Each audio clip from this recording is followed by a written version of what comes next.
belongs to God. एक बार परमेश्वर ने कहा और दो बार मैंने सुना कि सामर्थ्य परमेश्वर का है. Amen. And that power is present here to heal every kind of sickness, to set you free from every kind of addiction. और परमेश्वर का वही सामर्थ्य यहाँ मौजूद है आपकी सारी बीमारियों से आपको चंगा करने के लिए, हर तरह की बीमारी, हर तरह की परेशानी से आपको आजाद करने के लिए. Amen. Power belongs to our God Almighty. सारी सामर्थ्य हमारे सर्वशक्तिमान परमेश्वर की है. And that power is present here. और वो उसकी सामर्थ्य आज यहाँ मौजूद है. Amen. Amen. Are you ready? आप तैयार हैं? We're about to cross over. क्योंकि हम कदम बढ़ाने वाले हैं अगली ओर. Into one of the most glorious eras in Jesus' name. सबसे महिमा से भरे समय में हमारे लिए यीशु के नाम में. Amen. None of you will know shame anymore in Jesus' name.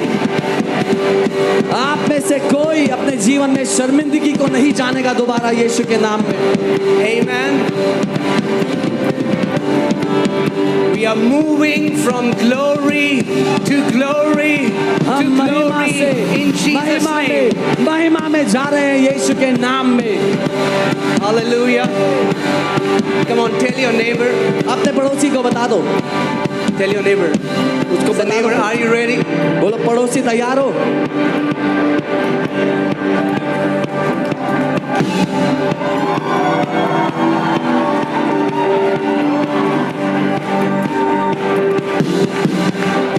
Walking won't be enough, because God is about to bring such speed. Those who are not running, चलने से काम नहीं होगा, क्योंकि परमेश्वर ऐसी तेजी लेके आ रहा है जो भाग नहीं रहे पहले से उनके लिए. Amen. God is releasing acceleration. परमेश्वर तेजी लेकर के आ रहा है. Say, Lord, I am ready.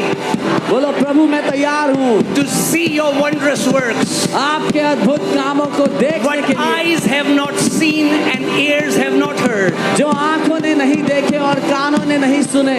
The things that have not entered the heart of men. वो बातें जो मनुष्य के दिल में अभी तक आई नहीं. I am ready to encounter them in Jesus' name. मैं तैयार हूँ उनको अपनी जिंदगी में होते हुए देखने के लिए यीशु के नाम में. Amen. Not only you will see a sign and a wonder. सिर्फ इतना ही नहीं कि आप अपने जीवन में एक चिन्ह और अद्भुत काम देखेंगे. Your heavenly Father is making you a sign and a wonder to this generation. आपका स्वर्गीय पिता आपको एक चिन्ह, एक अद्भुत काम बना रहा है. The people who know you, जो लोग आपको जानते हैं, and when they will see you, जब वो आपको दोबारा देखेंगे, they are gonna wonder, तो वो हैरान होंगे. What happened to you? कि इनके जीवन में ऐसा कैसे हो गया? Your God, आपका परमेश्वर, your heavenly Father, आपका स्वर्गीय पिता, is about to make you a sign and a wonder to this generation. आपको इस पीढ़ी के लिए एक चिन्ह, एक अद्भुत काम बनाने वाला है. Are you ready? तैयार हो? Are you ready? क्या आप तैयार हो? Hallelujah. And you know what is the role of a sign? आप जानते हो एक चिन्ह का क्या काम होता है? A sign points towards someone or to point towards some place. एक चिन्ह का किसी की ओर इशारा करना. When your light shines brighter and brighter and brighter, जब आपके जीवन से प्रकाश और तेजी से चमकने लगेगा, you will be a sign and will point people towards our Lord Jesus Christ. तब आप एक चिन्ह होंगे जो हमारे प्रभु यीशु मसीह की ओर अपने उसके लोगों को केंद्रित करेंगे. Declare this psalm over you and your family. मैं ये भजन आप और आपके परिवार पर घोषित करना चाहता हूँ. Amen. Amen. Psalm 68. Bhajan 68. It says, let God arise let his enemies be scattered. Let those also who hate him flee before him. और ये कहता है परमेश्वर उठे, उसके शत्रु तितर बितर हों और उसके बैरी उसके सामने से भाग जाएं. Amen. Amen. Do you believe that? मानते हैं? Can you shout aloud amen? Amen बोल सकते हैं. As smoke is driven away, so drive them away, Lord. As wax melts before the fire, so let the wicked perish at the presence of God. जैसे धुआं उड़ जाता है वैसे ही तू उनको उड़ा दे. जैसे मोम आग की आंच से पिघल जाती है वैसे ही दुष्ट लोग परमेश्वर की उपस्थिति में नष्ट हों. Amen. Also in the new covenant we know that our enemies are not flesh and blood. साथ ही हम जानते हैं कि नई वाचा में हमारे दुश्मन लोग नहीं है, शरीर और मांस नहीं है. So whenever the Bible refers to wicked being destroyed, these are all the demonic forces that are working against you. They shall be destroyed in the presence of Almighty God. तो जब कभी बाइबल कहती है कि दुष्टों का नाश हो, वो बात करती है उन सारी शैतानी ताकतों का जो आपके खिलाफ काम करती आई, वो सब नाश हो परमेश्वर की उपस्थिति में. Amen. But what does the Bible say about you and me? लेकिन आपके और मेरे लिए बाइबल क्या कहती है? Amen. Let's read it together. साथ पढ़ते हैं. But let the righteous be glad. Hallelujah. परंतु धर्मी जन आनंदित हो. Your days of sadness are over. Your days of gladness are here in Jesus' name. आपके शोक मनाने के, दुख मनाने के दिन खत्म. आपके आनंदित होने के दिन आ चुके हैं. Amen. Amen. Sadness is not your portion. Gladness is your portion. दुखी होना आपके जीवन का हिस्सा नहीं है. आनंदित होना आपका भाग है, आपके जीवन का हिस्सा है. Do you believe that? मानते हैं? Come on, shout aloud, amen. जोर से आमेन कहे. Amen. Okay, so the verse doesn't stop here. वचन यहाँ पर खत्म नहीं होता, लेकिन it just starts by being glad. ये सिर्फ शुरू होता है आनंदित हो से.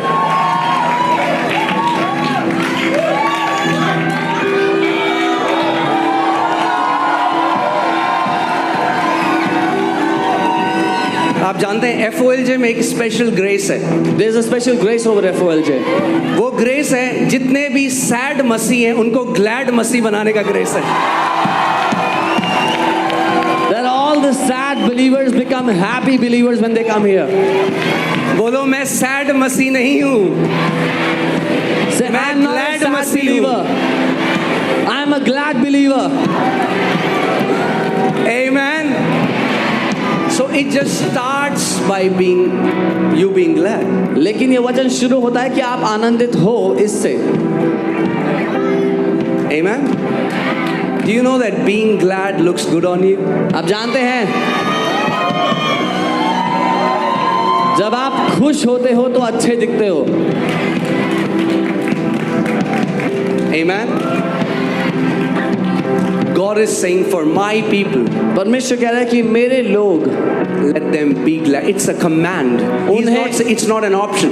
God wants you to be glad in His presence. परमेश्वर कह रहा है मेरे लोग को आनंदित हो, मेरे लोग आनंदित हो.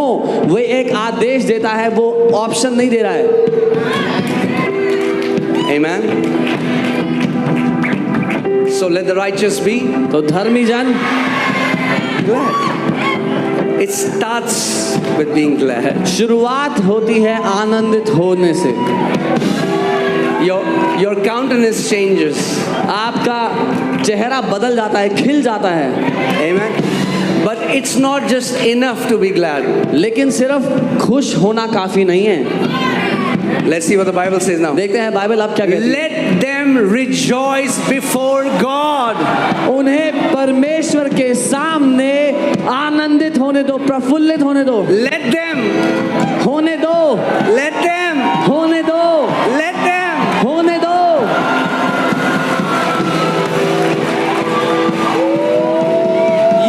प्रफुल्लित हो। Holy Spirit went on to that detail to tell you how to rejoice. पवित्र आत्मा उस हद तक चला गया लिखवाने में कि कैसे प्रफुल्लित आनंदित होना If it है। was just let them rejoice, it has been okay if some people are saying, woo. अगर इतने होते कि आनंदित हो तो कोई बोलता बस इतना ही, No, it would have been okay. इतना ही नहीं है। लेकिन But look, he's telling you, वो देखो आपको कह रहा do है, you believe this is God's word? आप मानते हो ये परमेश्वर का Do वचन you है? believe that every scripture is God breathed? क्या आप ये मानते हो कि हर एक वचन पर परमेश्वर अपनी सांस फूकी हुई है? Written by the inspiration of God? परमेश्वर के प्रोत्साहन से वो वचन Do you लिखा गया believe है? Holy Spirit is the author of the word? क्या आप मानते हो पवित्र आत्मा वचन का लेखक है? Then who is saying this? तो कौन ये कह रहा है? God. परमेश्वर। And he's saying, और वो कह रहा है let my children कि मेरे बच्चों को rejoice. प्रफुल्लित होने दो। But then he says, okay, wait, but let me tell them how I want them to rejoice. फिर कहता है मैं बताता हूँ कि उनको कैसे प्रफुल्लित होना है। कुछ अभी भी सैड मसीह दिखाई दे रहे हैं मुझे यहाँ पे। There's still some sad believers here. Oh, hallelujah. Lord, would you turn the sad Masih to glad मसीह? ओ प्रभु आप दुखी विश्वासियों को आनंदित विश्वासी बना दो।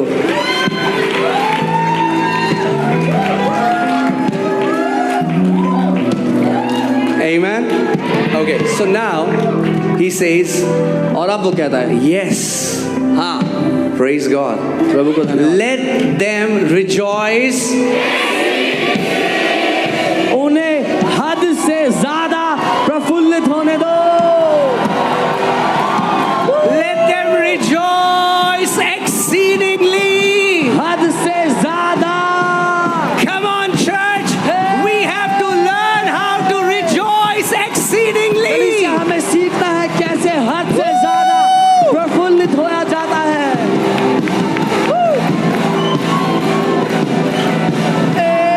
Okay. Do you know what exceedingly means? आप जानते हैं हद से ज्यादा का मतलब क्या होता है? What does exceedingly mean? हद से ज्यादा का मतलब क्या It होता means the person next to you says, what's his problem? है? इसका मतलब आपके बगल वाला आपको देखे और बोले इसकी दिक्कत क्या है? That means इसका when a मतलब sad मसीह sees you, एक दुखी मसीह जब आपको देखे they think, तो सोचे शायद इसका पेज गिर गया। what's their problem? क्या दिक्कत है इसकी? What is there to be so happy about? इतना खुश होने की क्या बात है?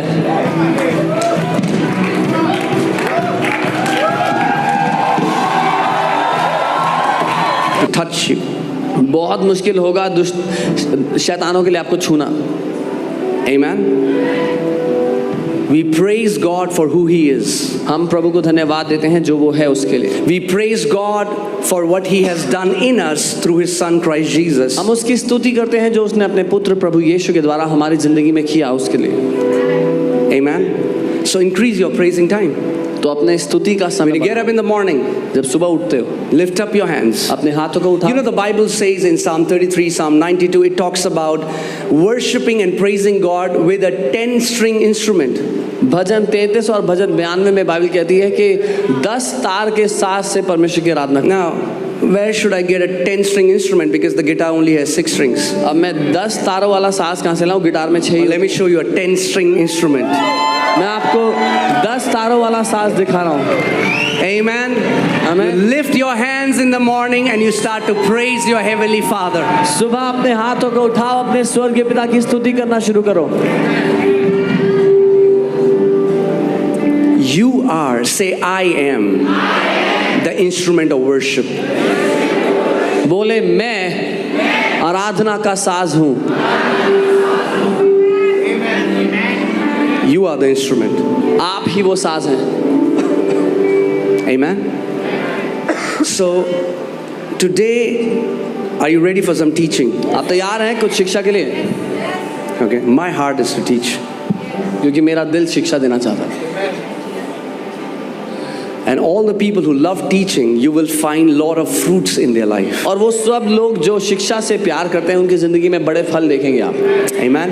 So, I want to teach you how you can possess what already belongs to you. तो मैं आपको सिखाना चाहता हूँ कैसे आप कब्जा कर सकते हैं उस पर जो पहले से ही आपका है। Do you know that we have a mighty inheritance? आप जानते हैं हमारी एक बहुत महान विरासत है। The Bible says we are heirs of God and joint heirs with Christ Jesus. Bible कहती है हम परमेश्वर के वारिस हैं और मसीह यीशु के साथ संगी वारिस हैं। You have a joint account with Jesus Christ. यीशु मसीह के साथ आपका जॉइंट खाता है। Whatever belongs to Jesus belongs to you. जो कुछ प्रभु यीशु का है वो आपका भी है। Isn't that amazing? क्या ये अद्भुत नहीं? Now that is amazing. ये सच में अद्भुत है। But the thing is, लेकिन बात that majority people don't know how to withdraw what belongs to them. कि ज्यादातर लोग ये जानते नहीं कि जो उनका है उनके खाते में है उसको निकालना कैसे। Does it belong to them? Yes. क्या उनका है? हाँ। Are they taking advantage of that? No. क्या वो उसका फायदा उठा रहे हैं? नहीं। How do you feel that a king, let's take an example, a Saudi Arabian king comes to Delhi and opens an account in SDFC Bank and puts $1 trillion in it. कैसा होगा अगर सऊदी अरेबिया का एक राजा आए और भारत में account खोले SDFC में, उसमें $1 trillion डाल दे and makes you a joint heir. और आपको जॉइंट होल्डर बना दे अकाउंट का। Now the wow is good, but the thing is you don't know how to withdraw it. वाव तो अच्छा था, लेकिन अगर ये नहीं पता कि उस खाते में से कैसे निकालना है, and if you don't know how to withdraw it, it's as good as you don't have it. और अगर ये नहीं पता कैसे निकालना है अकाउंट में से, तो एक ही बात है कि आपको पता नहीं, आपके पास है नहीं है। Right? The Bible says God has given us great and exceeding promises. Bible कहती है परमेश्वर ने हमें महान और हद से बड़े वायदे दिए हैं। Amen. So I want to show you something. मैं कुछ दिखाना। Let's go to that scripture. उस वचन पर जाते हैं। 2 Peter 1, 3 and 4. दूसरा पत्रस 1 उसका 3। As His divine power has given to us how many things? क्योंकि उसकी ईश्वरीय सामर्थ्य ने कितनी चीजें दी हैं हमें। Okay, let's stop here. रुक जाते हैं यहाँ पे। Let's go through the word slowly because I told you it's a teaching. धीरे धीरे वचन को देखते हैं, मैंने कहा था शिक्षा है। Let me read it again, okay? दोबारा पढ़ता हूँ आपके लिए। As His divine power will one day give us all things. क्योंकि उसकी ईश्वरीय सामर्थ्य हमें एक दिन सब कुछ देगी। No? Okay, let me read it again. दोबारा पढ़ता हूँ। As His divine power has kept everything for us in heaven, and when we die, we are gonna get all things. क्योंकि उसकी ईश्वरीय सामर्थ्य ने सब कुछ हमारे लिए स्वर्ग में रख दिया है, और जब हम मरेंगे तब हमें वो सब मिलेगा। No? Are you sure? Let me read it again. दोबारा पढ़ता हूँ। As His divine power will give us all things when we fast for 40 days. जैसे उसकी ईश्वरीय सामर्थ्य हमें सब चीजें देगी जब हम 40 दिन उपवास करेंगे। Are you sure? Let me read it again. As His divine power जैसे उसकी ईश्वरीय has सामर्थ्य given pastors all things. ने सिर्फ पास्टर्स को सारी चीजें दी हैं। Are you sure? As His divine power has given to us all things. जैसे उसकी ईश्वरीय सामर्थ्य ने हमें सब बातें दे दी हैं। Instead of us, you can put me. हमें की जगह मुझे लगा सकते Let's read it together. हैं और साथ में पढ़ेंगे। Okay? As His divine power has given to me all things that pertain to life and godliness. क्योंकि उसकी ईश्वरीय सामर्थ्य ने सब कुछ जो जीवन और भक्ति से संबंध रखता है मुझे उसकी पहचान के द्वारा दिया है। So now hear this carefully. ध्यान से सुनना आप। As far as God is concerned, जहां तक परमेश्वर का मुद्दा है उसकी बात He has already given you. उसने पहले ही दे दिया आपको, So you don't have to ask Him. तो अब मांगना नहीं है आपको। He has already given you all things that will ever pertain to your life and godliness. वो पहले ही वो सब कुछ आपको दे चुका है जो कभी भी आपके जीवन या भक्ति से संबंध रखता होगा। Isn't that crazy? Think about this. क्या It's ये mind-boggling. ये हैरान करने वाली Whatever you would need in your life from God's side, He has already given to you. जो कुछ अपनी